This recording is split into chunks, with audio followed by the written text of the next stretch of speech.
అంత ఈజీ కాదు. అనిల్ని అందరూ ప్రేమిస్తారు. చాలా పాజిటివ్ వైబ్ ఉంటుంది తన చుట్టూ. ఫోన్ చేసి అబ్బాయి ఎక్కడున్నావు, నేను ఎక్కువ అంటే ఏ ఆర్టిస్ట్కైనా ఉంటుంది, అబ్బాయి ఏమైనా ఉందా అంతవరకే, కానీ ఇబ్బంది పెట్టే అంత దూరం అయితే వెళ్ళదు. దానికి మించిన ఒక ఏమో అనిల్ అంటే ఒక పిచ్చి ప్రేమ.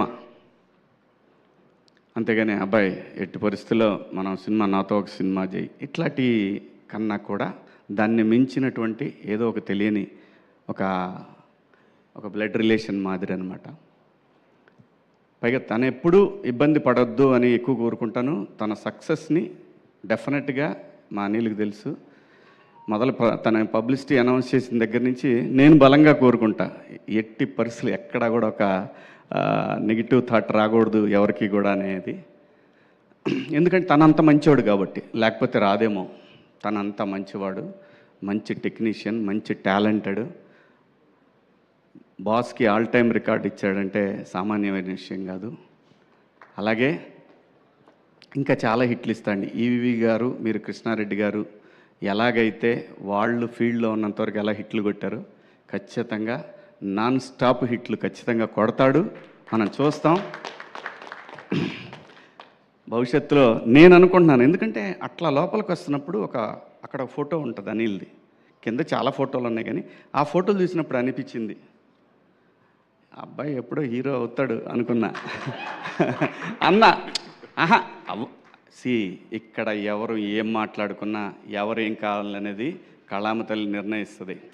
జస్ట్ ఒక ఫీలింగ్ వచ్చింది నాకు అట్లా లోపలికి వచ్చినప్పుడు. అదే చెప్పా ఇక్కడ కూర్చున్నప్పుడు, ఎందుకో అనిపించింది అని చెప్పాను.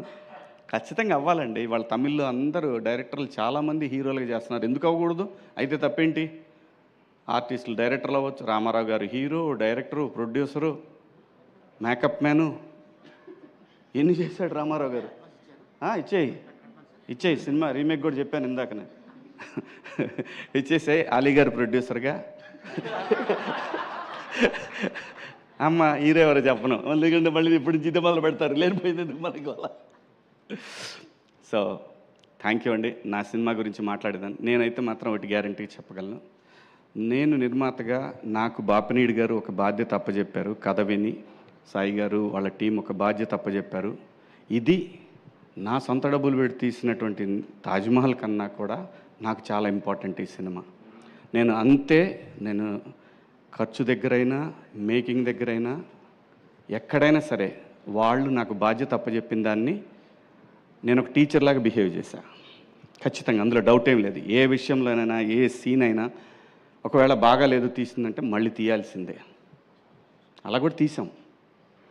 యాక్చువల్గా ఈ సినిమాలో సాంగ్ లేదు, కానీ ఆ సాంగ్ నన్ను హాంట్ చేస్తుంది ఎప్పటి నుంచో. ఆ పాయ అనే సాంగ్ ఎట్లా ఎవరికి కూడా ఈ సినిమాలో సాంగ్ అనే ఫీలింగ్ లేదు. నేను అన్నాను సిచ్యువేషన్ ఇది బాగానే ఉంటుందేమో చూడండి అన్న. అందరికీ నచ్చింది, ఇంక్లూడింగ్ సాయి గారు. ఈ సినిమాలో ఏ పని చేసినా, డైరెక్టర్లు అయినా సరే, ఆర్టిస్టులను అయినా సరే, టెక్నీషియన్లు అయినా సరే, ఏదైనా సరే, everything I have to report. అలాగే చేశాను ఈ సినిమాని. అలాగే వాళ్ళు నాకు ఏదైతే బాధ్యత అప్పచెప్పారో, ఏ రోజు కూడా వాళ్ళు రాలేదు, సెట్కి రాలేదు. అలాంటప్పుడు ఇంకా నా మీద ఇంకా ఎక్కువ బాధ్యత పడింది. మా నితిన్ గారు కానీ, అలాగే మన సాయి కిషోరు, సుహృత్తు, వీళ్ళందరూ కూడా మాకు ప్రమోషన్స్కి వచ్చేసరికి మనవాడి పేరు మర్చిపోతాను, మార్కెటింగ్ యువకాంత్ తను, అలాగే ఇంకా మా మహా అయితే ఇప్పుడు 1990s నుంచి పరిచయం నాకు. అందరూ కూడా ప్రతి ఒక్కటి కూడా అది ఒక పెద్ద టీం వర్క్ కంపెనీ అండి. అంతేగాని అక్కడ ఎవ్వరు బాస్లు అవి ఏముండదు, ఎవరి పని వాళ్ళు చేయాల్సిందే. అలాంటి ఒక కంపెనీతో నాకు ఎప్పటికీ విడదీయలేని బంధం ఏర్పడింది. ముఖ్యంగా దీనికి